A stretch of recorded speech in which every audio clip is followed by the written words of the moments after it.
Yo, what's up, guys? It's your boy, Sam. And today, on the first episode of 31 D&D or 31 discussion documentaries, we are going to be talking about Rocky Mountain Railroad. Yes, I don't think y'all heard about it before.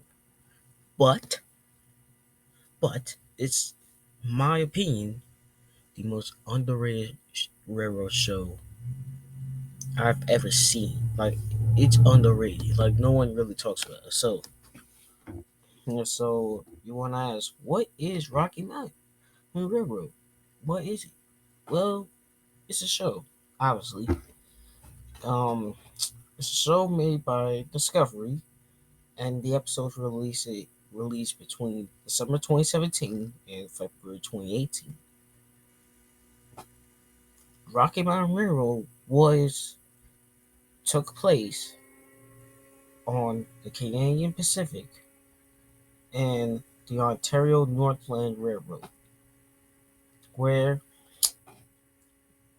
in a lot of the episodes, I mean a lot, the workers of both railroads faced avalanches, tunnels, spiral tunnels actually, huge icicles, 100-year-old bridges, rock slides, bears, bears, freezing cold winters, deadly washouts to keep the trains going on both railroads, especially the Canadian Pacific.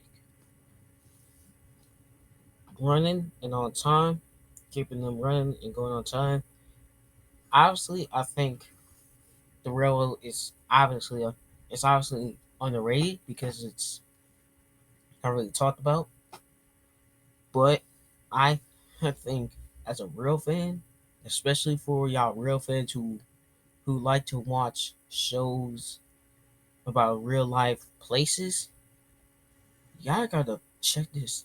If y'all ain't checked this out, y'all gotta check out this show because this show is good. Like it is good. It's a good watch. Like you can get very invested into it. Like it's very good. It's a very good watch. You get to know a little bit about Canadian Pacific, and you get learn a whole different railroad that no one talks about. So let's talk about it.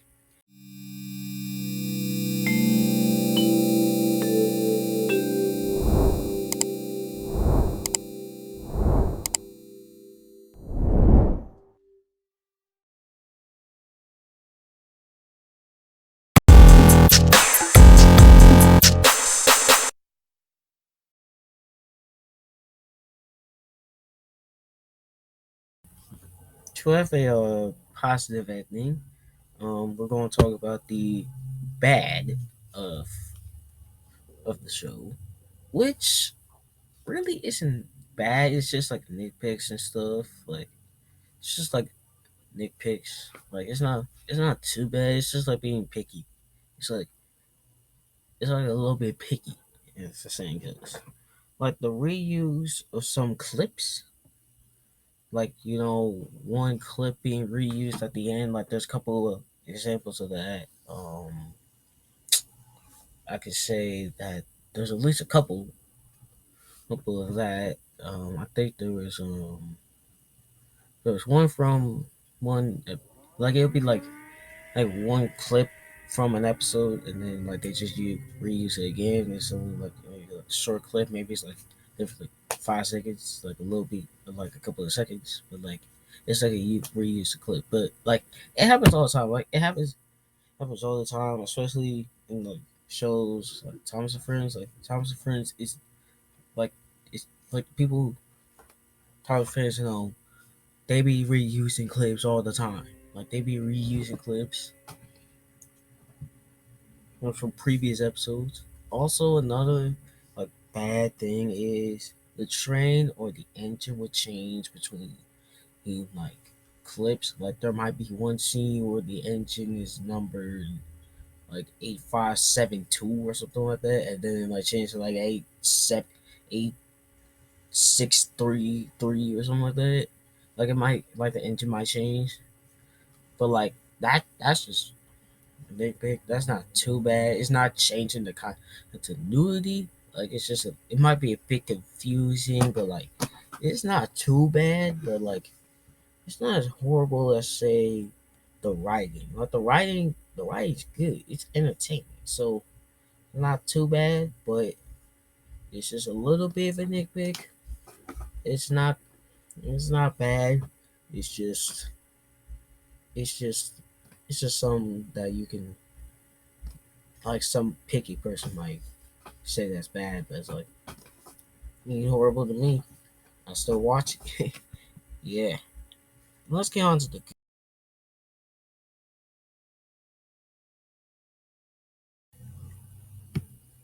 now. Let's get on to the good stuff. Let me pull up all my notes. Great job, Samuel. You forgot how to. Yeah, I got a script for this. So episodes 1 through 8, all of them, every single one of them, they all have energy. There's no boring episodes. You are always on your feet when you're always on your toes when you're watching this because you're like, what's going to happen next? What is he going to do next? How are they going to do it? Is he going to improve? Like, like it's so much energy. Like you want to watch more. And when I got done for the first time watching it, after watching the show for the first time, I think it was like early, early this year. I was like, is there more? And and I remember there was like this other show on the channel that came right after it. Like it was on, I was watching it on YouTube, so it was like, so it was like another show, and like the beginning was so boring. I was like, bro, this show is not good because I'm coming off of a show that is entertaining from the start, and I just never really watched the show after like 10 minutes into the episode. Like the other show, this show, this is entertaining. Like I wanted to see more. I know people are like people who watch the show are like, bro, when is going to be a season 2? Because it's only 8 episodes. Like it's only 8 episodes, but I feel like to me, 8 episodes is good enough. I feel like it's good enough. I will be happy to see a second season, but there's not really much else. I think it all completed itself in it did everything it needs to do in just one season. It did everything it needs to do. So the good stuff about this, pull up my notes again. About this is obviously the energy. This is made by Discovery, and when I was watching this on rewatch, I was like, bro, is this made by like History, the History Channel? Because like, because because last year, not this year, but last year when I was in a history class, we had to watch a few documentaries by the History Channel, and like I was getting those type of energy vibes, and like I don't know if Discovery and History are like connected or like the rivals or low key. I need to look that up. I need to look that up. Either remind myself to actually I will do it right now just to make sure, but but it has that type of energy from like start to finish, and I feel like we like the way the episodes are kind of like made and cut in the video. Not like cut, but like it has like that like type of feeling where it's like it was first on TV. Like there's like moments where it's like it stops and then like where the commercial will be was like the next part. Like it has that type of feeling. Like it feels like it should have been like it was on TV, which obviously it is because it's a Discovery channel. But bro, this is a good it, like this is actually like pretty good to watch because like there's always like some sort of conflict, but there's always something they have to do. Like they go and have to drag it out through the Rocky Mountains. Like They had to fight avalanches. They had to fight icicles in tunnels. Imagine being like a railroad driver and like icicles in the tunnel. Like icicles in the tunnel are the worst things in winter because you can barely see through the tunnel. No, you can't see that far, and icicles are huge. So you're going to basically just run into it. So if they can't clean it up, then yeah. Um, it's the History Channel.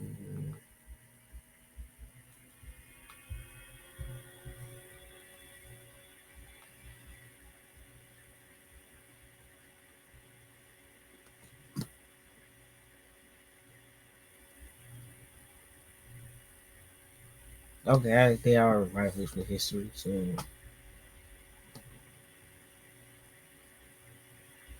yeah, so history.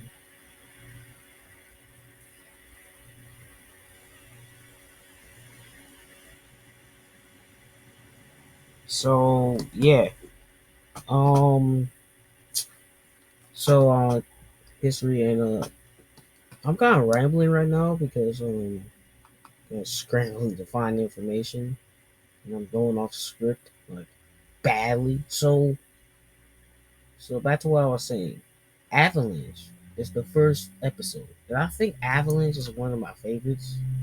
Like all of them are like I don't like when I watch them. I'm like none of them are really my favorite. Like there's no standout, but like Avalanche is the statement episode because it's the first episode, and it shows two things. One, it shows that the Canadian Pacific is fighting through a heavy winter, which is basically the most part of fighting through the Rocky Mountains in the heavy winters, fighting against avalanches, fighting against Mother Nature, and in the alternative Northland Northland Rail, Railway is fighting through cold, and it's also trying to, and it's also showing that the alter, the the O and R is I'm stuttering, but like the O and R is a vital part to Northern Ontario, especially Northern Ontario near the Arctic Circle. Like it's really cold, and like and another thing is the show always, at least on the Canadian Pacific part, always has like these little short areas where it's like they like show some history, or they might show like something where it's like a context thing, like to show like context, like oh, if they don't fix this up, this could happen, or they tell a story on how this failed, or how the history was, or how the bridge was made, or something like that. Like they always would show like something, and that's where I get that kind of History Channel type vibes, and also kind of the intro. Like it's really like a really good thing. Also, for y'all people who live around railroads, y'all know this, but here's a fun fact: um, you can't hear a train, at least not to the normal person here, if you're right in front of it and it's coming towards you. So if you're so do not stand on the tracks. Trains are quieter and the noise goes to the side. They're not like most variants, they're gonna know like a slight like noise, but like they're gonna know it because they be around trains all the time. But like just the average ear, they're not gonna hear nothing until it's too late. Yeah, yeah. So don't stand on the railroad tracks, as kids, because trains are actually quieter than what you think, and they're actually bigger than what you think. So they might not actually be able to see you until it's too late. Yeah. So I think every character at least every character who is in the show is a major part because they are working for the railroad. They are part of the railroad fleet. They are part of the railroad's crew. So they're working for it. So every character who appears cameo or speaking is important because they are working on the railroad. There's no pointless character because every character who speaks knows the railroad, either knows who's the railroad very well, or works for the railroad. So there's no pointless character. But people are but I want to get some comments like, oh, why is it underrated? Why is it underrated, bro? The first episode has like over 1 million views. Like, why is that? What? How is it overrated? How? Well, I spelled my script. I spelled well, and then I said L. I've been taking too much Spanish, bro. Well, there's two things. One, last time I checked, and I'm actually going to check right now to to confirm this with y'all. To confirm this with y'all. Okay, first off, when I search this up, I'm going to screenshot it now. Right now, it shows up with a railroad. I think it's in like Alaska or something like that. I think. I think it's in Alaska. A railroad called Rocky Mountaineer. I searched up Rocky Mountain Railroad, not Rocky Mountain, not Rocky Mountaineer. It is similar because it's a railroad as basically the same until you put the ear in it. So I'm not too mad about it. And then there's another railroad called Rocky Mountain Train. Wow, in Colorado of all places. And then basically I have to scroll down on a decent amount just to find the show. Yeah, it's that's crazy though. And guess what? There's less than 40 reviews on IMDb. I don't even know what that means. It's like a movie website, I guess. But like movie TV. It says it's reality TV, but it's kind of not. It's kind of more like a show. You know, but like, but like, it got it got 39 reviews, and most reviews are saying 7.8 out of 10. The average review, so about 8 out of 10. So I say the show's a little higher than that. About yeah, I see it at the end. Yeah, so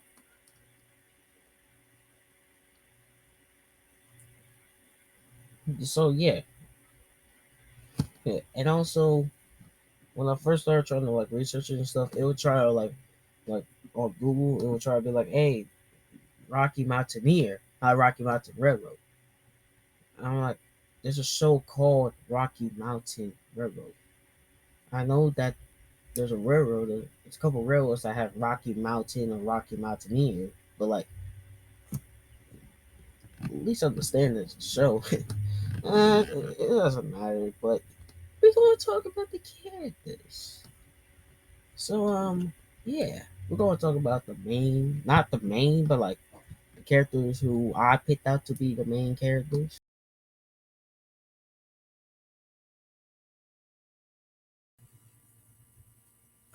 The first character I'm going to talk about today is Chad. Chad is a hard but understanding roadmaster in Riverstoke, who appeared in 6 out of the 8 episodes. It was an important part of Jimmy and his character arc, being a hard roadmaster, being a hard roadmaster who sent Jimmy to the Steel Games. But after Jimmy was relocated to the Steel Games, He appeared in 2 episodes and was a major role in those 2 episodes. In episode 8, he fixed the Sylvis Bridge, which I think is like it's a bridge where it's like the rail, like it could disconnect and like the bridge can like turn from like here to like here. Like you could get what I mean. Like it could be like able to turn so like boats can get by it and stuff. It replaced the rail from being like a normal rail to the rail that is needed to make it be able to turn and disconnect. So that's what they had to do in episode 8, and also he had to and in last minute he had to fix a broken rail. At the end of episode 8, which he got done fixing before I think before the special train was due into Revelstoke. So yeah, but speaking of Jimmy, let's talk Jimmy Wizard Taylor. Um, it's a magic living attitude problem hard working Chuckman formerly a Revelstoke but now works for Rick Still Games. He appeared in 7 out of the 8 episodes, which is impressive. That's very impressive. He was a troubled character, being a former magician, and had problems like showing up to work late. Even once left the switch open. Luckily, no train went through it. So yeah. After showing up to late, after showing up to work late, he went too many times. He was reallocated to the Steel Games, which was actually known for being the hardest job on the railroad. When he went to the Steel Games, he started working harder because he knew that it was a second chance for him. And started taking responsibility, like leading the Green Vest or the rookies. He's still not perfect though, obviously. Still a little bit moody, but he works hard, and that was the redemption arc of, of the show, and it shows a lot of character growth in him. That's probably the reason why he appeared in all but one episode. Let's go on to my favorite character, Jordy Hunter. My favorite character in the show. Really, he is. Like, this man. He, Jordy Hunter is a veteran locomotive engineer. He actually appeared in 5 out of the 8 episodes, which is pretty impressive. If- But, but the reason why he's my favorite character is because he always has a story to tell. Like he always has a story to tell to add context to the scene. Like, for example, while going through one of those tunnels on the side of the mountain, I have a story about how passed through it, passed on through the tunnel while an avalanche was just going passing over. Like like it's crazy because like he always has a story to tell, and it's nice because like you have some way to know how he is. He's a veteran. He been doing it. He was a veteran. He been doing this for 20 something years, and he says that Memphis trains are the sexiest trains on the river. I can't disagree. Like I can't disagree. Like for a railroad that mostly does freight, can't disagree. Also, he is related to George Stevenson, bro. He's related to George Stevenson, the the great George Stevenson, bro. That's incredible. That is incredible. And also, he is a former. Yeah, yeah. So yeah, so y'all real fans, y'all know this man's a legend. Like he real on that legend status for this show. Like he that good. So let's get into the final character and the final character and get on to the character who's gonna bring us to another George Ross. He is an entrepreneur in I think Mussolini. No, he was an entrepreneur in Mussolini who appeared in only 2 episodes. Wait, but played a major role in his debut episode. Him and the Ontario Railway helped bring wood to Moose Factory so it can heat the houses. Yes, yeah, it's kind of easier to heat houses by wood. Yes, and also less expensive. Not easier, but it's less expensive. And his second appearance,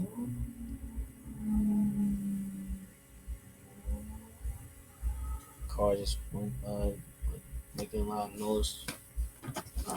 And his second appearance, him and his son, George Jr. Um, when when goose hunting, they went from Frigidaire to Moose River by train.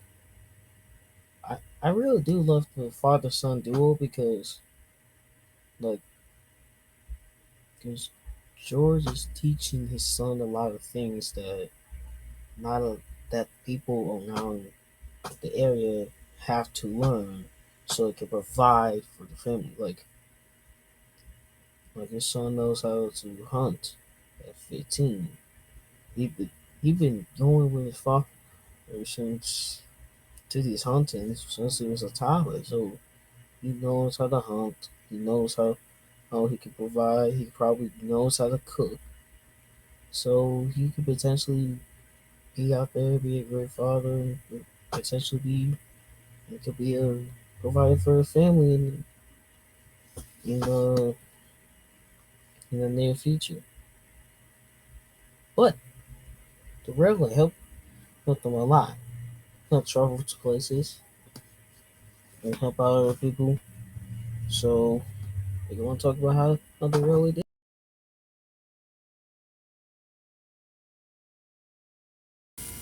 The Northern Ontario Railway was built in 1902. The route is from Cochrane to Moosonee. One the railway is one of only 2 ways used to carry people and goods across Northern Ontario. The other way would be planes, but planes do not have as much capacity as trains. The railway appeared in 7 out of 8 episodes. The only episode that they did not appear in was the last episode of the show. In episodes, in the episodes, the railway who delivered a hockey team to a hockey game, drummers to a powwow, which is actually I think it's like a Canadian or Ontario tradition. Wood, pastures, food, and much more. So there's a lot of pressure on the railway to run every day because it's the main form of transportation in northern Ontario. And the people up north near the Arctic Circle need the supplies and the food, especially in the winter, because they live near the Arctic Circle and that's the coldest place on Earth. So so they need those supplies and those food and other stuff they need. So the railroad should have more attention because it's a vital part of Northern Ontario. It's basically the only form of transportation. It should be noticed by rail fans not just in Canada but around the world. So yeah, please go and check this rail out. Go and check this rail out. Learn a little bit more about it because it's a nice railroad. So yeah, let's head on to the outro. I want to say thank FD for bringing his show to me. To YouTube, I also want to thank Discovery and all the people who worked on the show for being a part of the show, allowing themselves to be a part of the show, and making the show, good. I also want to thank y'all, people who are watching this, for supporting my content. I want to thank y'all. Actually, right now, it's been as the video is recording right now, it just passed maybe a week ago my 4-year anniversary of making videos on this channel. I want to thank y'all because I wouldn't be making videos still if it wasn't for y'all. So yeah, I want to thank y'all for supporting, liking, subscribing, commenting down below. Yeah, hope you guys like this video. By the way, subscribe if you're new to the channel, bro. Come on, subscribe if you're new, man. Posting content like this much as I possibly can. Comment down below what your favorite part of the video was. And as always, social media links are going to be down in the description. Going forward there, especially my Instagram. So yeah, alright. I'll see you guys in the next video. I hope y'all have a great day. I hope you guys like the video. Subscribe if you're new. See you guys in the next video. Peace out. Bye. I'm out. Peace.